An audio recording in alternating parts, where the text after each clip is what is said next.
Alabama-Mississippi state line. It was very eerie. In spite of all that Alabama had done, the fear of Mississippi in the minds of many people was far greater.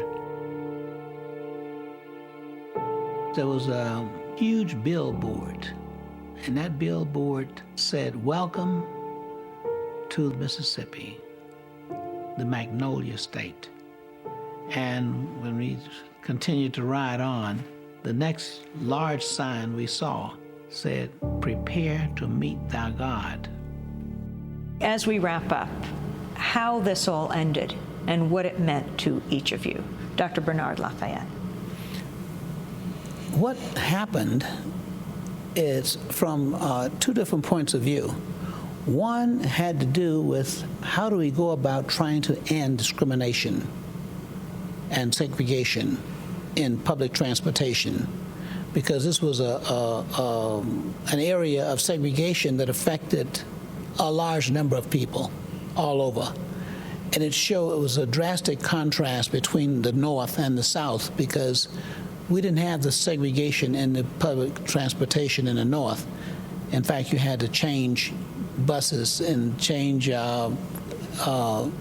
train cars when you went north. And that was very dramatic when we made travel like that.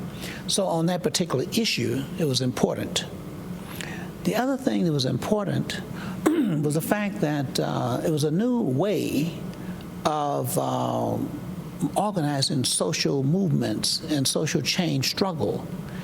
In the past, we had the legal struggle, where you go to the courts and you get some kind of court ruling, and you appeal all the way to the Supreme Court. The lawyers were trained, Thurgood Marshall and all those, that whenever you take a simple case, like someone getting arrested for sitting in the wrong place or whatever, you build a case as if you're going to the Supreme Court. They're trained to do it. And that was the battle, that was a fight, the lawyers. Martin Luther King introduced another whole approach. In addition to the legal struggle, we had to work not only on legislative things, and that was another way of struggling, trying to get the law changed through Congress, but we get the masses of people involved. And that's when the freedom rides changed.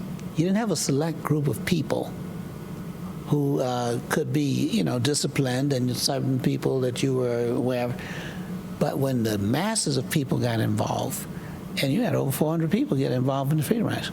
So we had to then change our strategy, not go to New Orleans, but when they started arresting us in Jackson, Mississippi, we made that our battleground to fill the jails. And the purpose of filling the jail was to get more people, individuals, actively involved and participated in the movement. Because Martin Luther King believed that a change would come when people themselves had a chance to change and had a chance to be involved. And in being imprisoned at Parchman Prison, one of the most notorious prisons? Yes. That meant serious commitment.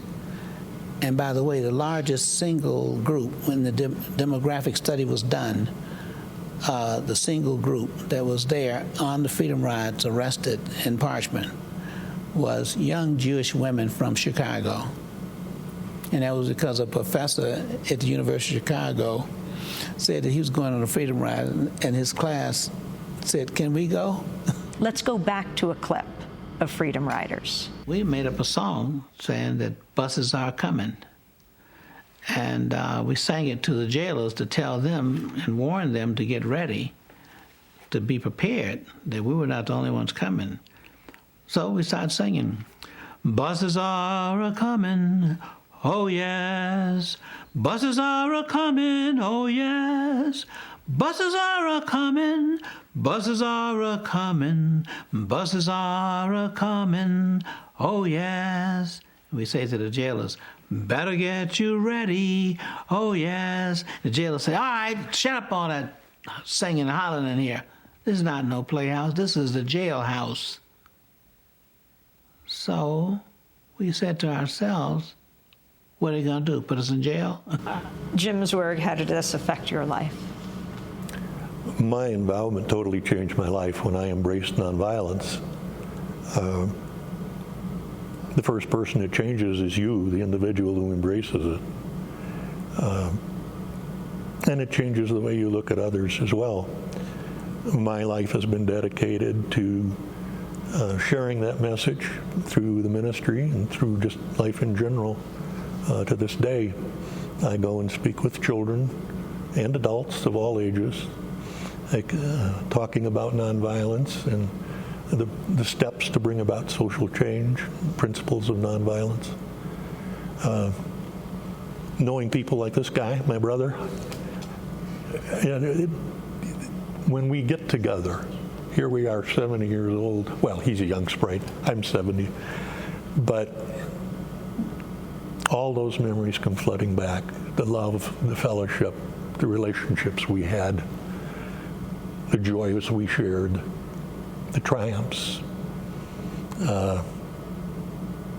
It was the most incredible period in my life, and I will cherish it. I have been deeply, deeply blessed to call people like Bernard my dear friends. Do you see the same passion for social change today as you did then? Do you think it needs to happen? Yes, we have to teach our young people. And because what surprises me is lately that these young people don't know anything about the struggle. They don't know anything. There's a terrible gap, serious, not just generation gap, information gap. And that's why I'm really so excited about this production and this film presentation, because it's going to educate a lot of our young people, and we're going to close the gap. It's very powerful. I want to thank you both for being with us. Jim Zwerg and the Reverend Dr. Bernard Lafayette. And that does it for today's program. I'm Amy Goodman. Thanks so much for joining us.